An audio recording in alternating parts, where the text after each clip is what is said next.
Bonjour à tous et bienvenue sur la chaîne YouTube du 11HDF. On est de retour après quelques semaines de pause sur YouTube et on est de retour avec un format qui va vous plaire. On n'a pas pu parler de Félix Correa qui est arrivé il y a quelques jours en provenance de Gil Vicente. On aura l'occasion d'en reparler peut-être dans un futur débat. Mais aujourd'hui, on va faire la grande présentation de Nathan Ngoy, la dernière recrue estivale du LOSC. Et pour en parler en profondeur, j'ai invité un spécialiste du joueur, un scout diplômé, un gros observateur aussi du championnat belge. C'est Vincent Bertin. Comment tu vas, Vincent? Ça va très bien, j'espère que toi aussi et que les supporters, du LOSC seront contents de l'arrivée de ce joueur. En tout cas, c'est un plaisir de pouvoir en parler ici. Non, bah, écoute, merci de t'être rendu disponible. Bertigno, pour ceux qui connaissent pas sur X, sur Twitter, dans tous les cas, tous les liens seront en description. N'hésitez pas à aller jeter un œil. Beaucoup d'avis intéressants, notamment s'il y a des Niçois aussi qui nous regardent, mais beaucoup d'avis intéressants et de rapports aussi, notamment sur les joueurs du championnat belge, mais pas seulement. Pour rester sur Nathan Ngoy, petite carte d'identité avant pour introduire un petit peu le joueur pour ceux qui ne le connaîtraient pas. C'est un défenseur central droitier d'un mètre 83, tout juste 22 ans. Il a la double nationalité belge et congolaise. Il a déjà été appelé avec les jeunes belges. Il a été recruté 4,5 millions d'euros par le LOSC, contrat jusqu'en 2029. Recruté évidemment au Standard de Liège. Il a d'abord été formé à Anderlecht avant de faire sa post-formation au Standard. En tout, depuis ses débuts en mai 2021, et tu avais pu les suivre, ses débuts, Vincent, il a disputé 50 matchs de championnat tout rond en l'espace de 4 années. Et la saison passée, c'est seulement 16 matchs, toutes compétitions confondues. Vous allez voir, c'est un petit peu une récurrence avec Nathan Ngoy, ces petites saisons en termes de matchs disputés. Justement, Vincent, comment tu juges, toi, son parcours et sa saison à Nathan Ngoy? Tu as pu le suivre depuis ses débuts. Comment tu jugerais voilà, ce qu'il a pu produire depuis ses débuts? Il reste encore tout jeune, mais finalement, c'est un joueur qu'on a pu voir depuis de longues années sur les terrains belges. Ouais, c'est un joueur qui a commencé assez tôt, hein. Je crois que son 1er match, comme tu disais, en 2021, il avait, je crois 18 ans à peine, qui avait été un super, des super débuts, un très bon début de carrière, une très bonne entrée en matière avec le Standard de Liège. C'est un joueur qui a vraiment des qualités intéressantes pour le haut niveau. Mais voilà, comme tu disais, il y a eu beaucoup de blessures ces dernières saisons, ce qui fait qu'il a eu du mal à enchaîner les matchs, à progresser. Il y a eu aussi un contexte club pas évident au Standard de Liège qui a eu beaucoup d'instabilité entre les coachs, la direction. Pas toujours évident de s'y retrouver pour un jeune joueur, mais qui parvient quand même voilà, à s'imposer quand il est de retour de blessure et qui parvient à faire des bonnes performances globalement. La saison dernière, il a raté 5 mois de compétition de mémoire pour une blessure au genou. Mais voilà, on espère pour lui que les soucis de santé sont derrière lui et que maintenant il va pouvoir exploiter pleinement son potentiel. Ouais, justement, je vous affiche sa saison passée, vous pouvez le voir, bien entravée par les blessures. C'est un petit peu une récurrence avec lui, puisqu'on est quand même sur 3 grosses blessures sur les 3 dernières saisons. La saison passée, seulement 16 matchs disputés, 148 jours d'absence pour une blessure au ménisque. En 2023-2024, la saison précédente, c'était 17 matchs disputés, 190 jours d'absence pour une blessure à l'ischio. Et c'était pareil en 2022-2023, l'ischio pour seulement 10 matchs joués et 216 jours d'absence. Donc on le voit que d'année en année, Nathan Ngoy est quand même pas mal embêté par son physique. Est-ce que pour toi, Vincent, qui le suit depuis ses débuts, c'est un peu inquiétant pour la suite, notamment pour son arrivée au LOSC, d'avoir un joueur aussi jeune, mais aussi souvent gêné par les pépins physiques? Et on voit que c'est très récurrent d'année en année, que c'est pas forcément des exceptions. Qu'est-ce que tu penses, toi, de son état physique, entre guillemets, à son jeune âge? D'un point de vue extérieur, c'est difficile vraiment à cerner parce que bon, on n'est pas des médecins et on n'a pas l'étude de son corps et de ses capacités physiques. Ça peut être inquiétant en effet une telle récurrence de blessures, surtout qu'il y en a pas mal qui sont d'origine musculaire. Maintenant, faut pas oublier que c'est un jeune joueur qui, en gros, vient de finir un peu sa formation. À cet âge-là, il y a encore une fin de croissance où le corps doit s'habituer un peu à l'enchaînement des matchs, à ce que demande le haut niveau. Et parfois, pour certains joueurs, ça peut représenter un enchaînement de blessures, une adaptation. Donc, ça peut être ça aussi. Et on espère pour lui que c'est le cas. Mais il y a aussi des joueurs qui ont certaines fragilités physiques qui peuvent perdurer avec le temps. Donc ça, c'est l'avenir qui nous le dira. En tout cas, au LOSC, il va avoir un staff de qualité pour le développer physiquement, pour l'encadrer aussi sur le plan médical. Donc, je pense qu'il sera très bien suivi. Maintenant, c'est aussi une part d'incertitude sur ce qu'il sera capable de faire et surtout à ce niveau-là. Ouais, tu le dis, pas mal de blessures musculaires. On le voit, 3 blessures, à l'ischio. La saison passée, la 1re partie de saison du LOSC avait été pas mal, entachée par les blessures, la seconde beaucoup moins. On verra si Nathan Ngoy, parvient à se corriger là-dessus, notamment avec l'apport du staff. Justement, toi qui l'as suivi depuis ses débuts, comment tu juges un petit peu sa progression et son développement sur les 3 dernières années? Il a commencé en mai 2021, mais c'est vraiment sur les 3 dernières années qu'il a pu prendre de l'importance au sein de l'équipe première du Standard. Mais paradoxalement, c'est aussi sur ces 3 dernières années où il a été beaucoup gêné par les blessures. Est-ce que tu penses qu'on est sur un joueur qui est en train un petit peu, malgré lui évidemment, a un certain talent gâché par les blessures? On sait que ses débuts, c'était un joueur qui était comme très reconnu. Tu l'as dit, il a fait des débuts fracassants avec un certain potentiel qui était reconnu. Est-ce que son début de carrière, pardon, paraît un petit peu décevant au vu du potentiel qu'on a pu entrevoir sur ses plus jeunes années? Il est plutôt frustrant que décevant dans le sens où, en fait, il a jamais pu réellement enchaîner toute une saison, des performances régulières. C'est évidemment un joueur avec un potentiel très intéressant, un profil qui, je pense, est adapté pour le haut niveau, parce qu'au niveau de l'intelligence, au niveau des qualités physiques, c'est vraiment un profil de défenseur, moderne, j'ai envie de dire. Mais voilà, il y a eu ces blessures qui l'ont empêché d'enchaîner, de pouvoir, être reconnu à très haut niveau et ça a créé de l'incertitude autour de lui. Donc ça a aussi empêché un peu des clubs plus huppés de s'intéresser et de lui faire confiance plus vite. Je pense que s'il avait pu enchaîner très vite dès le début de carrière, on n'aurait pas attendu, ce mercato-là pour le voir dans un championnat du top 5 européen. Donc oui, c'est frustrant, mais pour autant, il ne faut pas oublier qu'il a que 22 ans aujourd'hui. Donc on est encore sur un début de carrière et il y a encore beaucoup de choses, beaucoup de motifs d'espoir pour lui et surtout en rejoignant une équipe comme le LOSC. Ouais, tu l'as dit, gros talent. Le LOSC a quand même pas hésité à mettre 4,5 millions d'euros sur lui, malgré ses pépins physiques. Donc c'est aussi le signe d'un certain talent et d'une certaine, d'un certain talent tout simplement, d'un certain potentiel qui a pu intéresser, le LOSC. Est-ce que justement pour toi, à l'instant T, je dis bien à l'instant T, il est prêt pour, franchir ce cap entre l'AD1 belge où il a, entre guillemets «fait le tour» parce qu'on a quand même dit voilà 50 matchs de championnat, mais ça fait quelques années déjà qu'il évolue à ce niveau-là. Est-ce qu'il est prêt à faire ce step entre l'AD1 belge et le haut de tableau de Ligue 1? On verra un petit peu la projection qu'on peut refaire en sein du LOSC, et même ne serait-ce que dans un rôle de joueur de rotation. Est-ce que tu le trouves prêt aujourd'hui, Nathan Ngoy, malgré sa dynamique, malgré ses pépins, à s'immiscer dans la rotation du LOSC? Ah, si on parle de qualité pure de défenseur, je pense qu'il est prêt à passer ce step-là. Je pense que le LOSC l'a recruté dans une optique de rotation derrière Diakité et Alexandro. Ça me paraît un choix très cohérent à ce niveau-là et ça va permettre de le développer, de lui laisser du temps aussi pour s'adapter et de le développer dans un projet un peu plus moyen terme. Donc ça, c'est très positif. Maintenant, l'interrogation, c'est voilà, au niveau physique, est-ce qu'il va pouvoir donner 100% de sa personne et de son potentiel? Ça, l'avenir nous le dira. En tout cas, au niveau du profil, de la planification sportive autour de lui, je trouve le choix franchement intéressant, autant pour le joueur que pour le club. Ouais, et on parlera de la projection qu'on en fait dans l'effectif du LOSC, mais c'était un vrai besoin parce que derrière, Alexandro et Diakité, qui sont d'ailleurs pas assurés de rester au LOSC cet été, il y avait seulement Aïssa Mandi la saison passée, en rotation.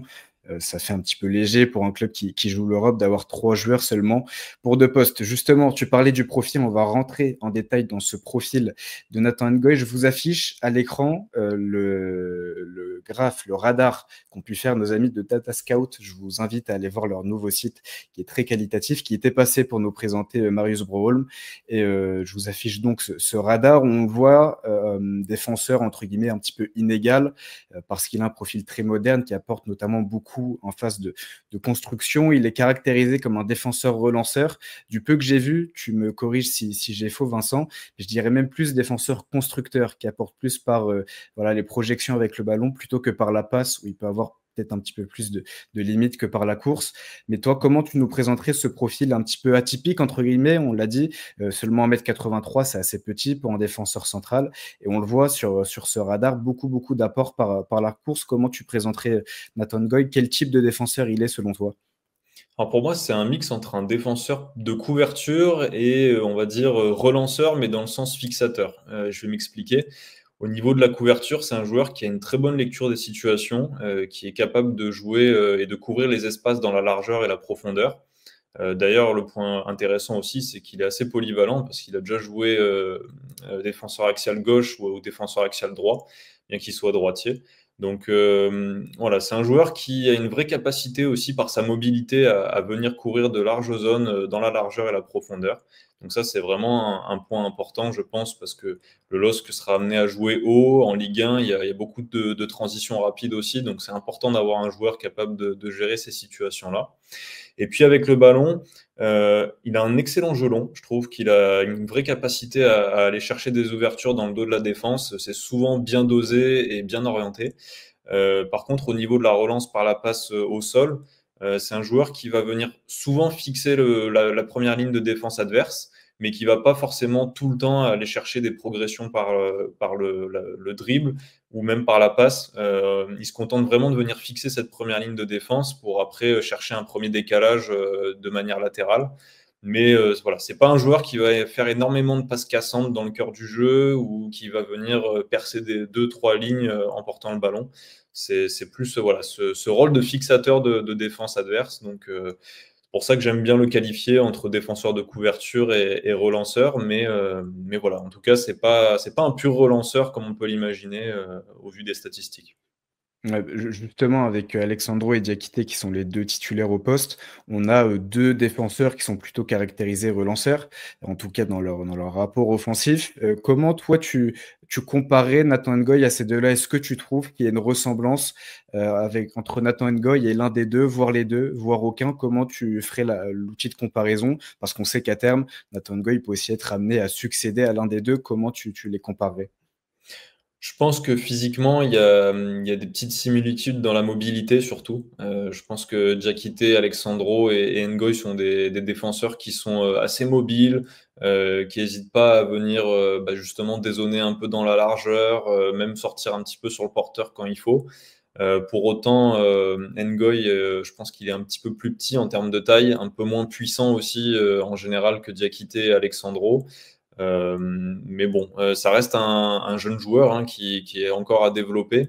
Donc il y a des choses à travailler. Mais en tout cas, le profil me semble cohérent avec ce que cherche à mettre en place le LOSC en termes de création de jeu, en termes de schéma de jeu et de dispositifs tactiques. Donc ça, c'est un point positif. Ouais, je vous ai affiché à l'écran la comparaison data entre Nathan Ngoy et Bafodé Diakité. On voit que c'est pas exactement les 2 mêmes types de joueurs, mais c'est aussi parce que la data déjà pour les défenseurs est assez difficile à lire et puis ça dépend énormément du projet de jeu mis en place par l'équipe. Je pense que voilà, Nathan Ngoy la saison prochaine, sa data lilloise s'approchera beaucoup plus de celle de Bafodé Diakité s'il reste au LOSC. Justement, tu parlais aussi du recrutement du LOSC, au-delà même du profil, c'est aussi une filière belge qui se développe du côté du LOSC. C'est important dans l'intégration, dans l'adaptation du joueur. On a Mathias Fernandez Pardo qui est d'origine belge, qui a pris la nationalité espagnole, mais qui est d'origine belge. Galamouko aussi, qui est congolais, mais qui vient de Malines. Donc voilà, il ne sera pas forcément non plus dépaysé par son arrivée du côté du LOSC. On a vu souvent que ce genre de coup de la part du LOSC, avec en plus une prise de risque assez réduite, se révèle souvent, en tout cas assez souvent, fructueux justement dans la projection qu'on peut en faire dans cet effectif. D'ailleurs, petite question à laquelle j'ai pensé, Vincent, mais Nathan Ngoy est un joueur qui a beaucoup joué dans une défense à 3, notamment sur les dernières saisons. Est-ce que pour toi, ça peut être, au vu de son profil, handicapant de passer voilà, de cette défense à 3 qu'il a essentiellement connue sur son début de carrière à une défense à 4, ou alors tu vois quand même un profil vraiment à même de s'adapter à cette défense à 4, à cette charnière à 2, notamment sur l'aspect taille? On sait que souvent, c'est voilà, quand on a une défense à 3, avoir un joueur d'1m83 est pas forcément préjudiciable. Est-ce que là, à 2, lui est vraiment capable d'apporter quelque chose et de s'adapter à cette défense à 4? Je pense qu'il est capable dans le sens où c'est un joueur qui est vraiment intelligent dans son placement, sa lecture des situations, l'anticipation globalement. Alors effectivement, il y a un petit déficit de taille. Pour autant, au duel aérien, ça reste un joueur qui a une détente verticale plutôt intéressante. Manque un peu de puissance sur le haut du corps pour s'imposer un peu plus. Ça peut être problématique en Ligue 1 face à des attaquants peut-être plus puissants et plus malins que ce qu'il peut trouver actuellement dans le championnat belge. Pour autant, s'il est associé à un joueur capable d'avoir ce rôle un peu plus de stopper, Moi, je pense que l'association peut parfaitement fonctionner. Il va lui falloir un temps d'adaptation, c'est évident. C'est un jeune joueur, il va découvrir un nouveau championnat. Mais il a les qualités, en tout cas, pour remplir ce rôle-là. Mais voilà, faut bien lui trouver un profil complémentaire avec qui l'associer. Ouais, et on l'a dit, défenseur droitier, mais qui a beaucoup joué axial gauche, donc a priori pas forcément de problème, à le voir, soit suppléer Bafodé Diakité à droite, soit Alexandro à gauche. Justement, dans la projection, dans ce LOSC de Bruno Genesio, on sait que le poste de défenseur central était un vrai besoin parce que je l'ai dit la saison passée, notamment sur les 6 derniers mois, seulement Issa Mendy était disponible en doublure de Bafodé Diakité à Alexandro. Et on a le retour d'Ousmane Touré, d'un prêt vraiment convaincant du côté de Valenciennes. Raphaël Fernandez aussi de retour de prêt, mais on a l'impression qu'on est plutôt dans une impasse avec le Portugais. Toi, dans cette hiérarchie à 5, en tout cas à l'heure actuelle, puisqu'on n'a pas de départ ni de Bafodé Diakité ni d'Alexandro, quel statut tu vois dans un premier temps, à court terme, pour Nathan Ngoy à son arrivée? Est-ce que tu le vois forcément derrière les 3 qui étaient présents sur la deuxième partie de saison l'année dernière, à la lutte avec Ousmane Touré, on va dire, pour le 4e poste dans la hiérarchie, déjà au-dessus de Daïssa Mandi? Comment tu situerais, toi, Nathan Ngoy, à l'instant T, à son arrivée au LOSC? À l'instant T, je pense que vu l'investissement que le LOSC fait sur lui et aussi ce qu'il a pu montrer, l'âge qu'il a et au stade où il en est de sa carrière, je pense qu'il va venir en concurrence avec Mandy dans la rotation. C'est un profil différent, mais peut-être un peu plus dynamique et un peu plus taillé pour progresser au top niveau. Donc je pense il est dans cette optique-là et de pouvoir suppléer assez rapidement Diakité ou Alexandro en cas de départ ou même d'absence. En tout cas, c'est comme ça que je vois les choses pour lui. Je pense il a un petit temps d'avance sur Ousmane Touré, par exemple, en termes d'expérience et de qualité pure. Donc, je pense que c'est dans cette optique-là que le LOSC l'a recruté. Et tu le vois capable, si d'aventure on a un départ dès cet été, notamment de Bafodé Diakité, de tout de suite prendre la suite de Diakité et avoir un possible rôle de titulaire, ou alors on est vraiment plus sur un recrutement à moyen terme et plutôt un joueur qui pourrait être capable de devenir titulaire dans un an quand l'un des deux, voire les deux partiront. Je pense que l'idée, c'est de le mettre dans un recrutement moyen terme afin de le développer au mieux, de lui laisser le temps de s'adapter. Maintenant, on n'est pas à l'abri, avec les choix du mercato, d'avoir des surprises. Donc, je pense aussi qu'il est capable de remplir ce rôle, d'être titulaire. Maintenant, évidemment, il n'offre pas autant de garanties qu'un Diakité ou qu'un Alexandro à court terme. Mais le LOSC a prouvé qu'il savait aussi valoriser ces jeunes pousses, ces jeunes joueurs. Donc, je pense qu'ils ont une totale confiance en lui et qu'il sera capable de mener ce rôle si on fait appel à lui. Ouais, justement, au vu de tout ce qu'on a dit, que ça soit sur sa saison, sur son parcours, sur les pépins aussi, qui sont un vrai enjeu quand même pour Nathan Ngoy, sur le profil, la capacité aussi à être prêt ou non, et même le potentiel. Est-ce que pour toi, avec ce recrutement à 4,5 millions d'euros, on est vraiment sur un bon coup sportif et financier pour le LOSC, ou alors tu as un petit peu plus de doutes, notamment à cause de ces pépins? J'ai un petit doute sur l'aspect de sa dynamique physique, en effet. Alors ça, nous, comme on l'a dit tout à l'heure, on n'a pas l'œil médical en fait pour juger ça efficacement. Donc on fait un peu des suppositions sur ce qu'on a pu voir au niveau physique et des blessures qu'il a eues. Donc effectivement, ça peut représenter un frein. Je crois qu'il lui restait 2 ans de contrat au Standard de Liège, si je me trompe pas. Bon, aujourd'hui, 4,5 millions d'euros, c'est vrai que ça peut paraître un petit peu cher pour un joueur qui, au final, depuis 3 ans, un temps de jeu irrégulier et une progression qui n'est pas linéaire. Mais voilà, c'est pas non plus un investissement énorme pour le LOSC. Ça reste un joueur qui peut être très vite valorisable et qui peut apporter une plus-value sportive si tout se passe bien pour lui. Donc la prise de risque me semble plutôt limitée. En tout cas, le choix du profil du joueur en lui-même me paraît très cohérent. Ouais, en tout cas, on suivra ça notamment dès la préparation estivale. Il a été convoqué évidemment pour le stage en Allemagne, où on aura notamment un match face à Dortmund le week-end prochain, donc on pourra suivre ça de près. Mais écoute Vincent, merci pour cette présentation détaillée. On refera appel à toi si le LOSC nous ramène en Belgique, si tu es disponible. Et c'est pas exclure parce qu'il y a beaucoup de pistes qui peuvent mener le LOSC jusqu'en Belgique. De ton côté, où est-ce qu'on peut te retrouver? Qu'est-ce qu'on peut lire de ta part? Tout simplement sur Twitter avec mon compte, personnel, Bertigno, mais aussi, avec le compte Touche de Balle, où on est une somme de plusieurs scouts, analyse vidéo et analyse data et on publie des rapports sur des joueurs. Donc je vous invite à nous suivre sur, un peu toutes les plateformes, Instagram, Twitter notamment et puis après, voilà, on se retrouve, pour de futures émissions, avec toi, je l'espère. Eh ben, écoute, le rendez-vous est pris, puis je vous mets tous les liens, nécessaires dans la description si vous voulez aller jeter un œil. N'hésitez pas, que ça soit, sur le compte de Vincent ou sur le compte Touche de Balle que je suis pas mal. Tout est, très quali de notre côté. On se retrouve évidemment sur le site. Là aussi, le lien est dans la description pour continuer à suivre toute l'actu du LOSC. Il y aura, évidemment plein de nouvelles choses qui arrivent. Il y a le gros dossier Lucas Chevalier qui est en route. Le dossier de son remplaçant aussi qui sera très intéressant à décrypter avec notamment le cas Robin Rops qui a l'air de se préciser. Évidemment, tout sera disponible sur le site si vous voulez rester au courant de l'info continue du côté du LOSC. Et puis, on reviendra aussi évidemment sur YouTube. On a fait un break de quelques semaines parce que les congés de chacun ne tombaient pas forcément super bien. Mais normalement, on est tous de retour désormais pour continuer les petits débats et les petites vidéos de présentation notamment. D'ici là, rendez-vous sur le site. Merci à tous. À la prochaine. Salut.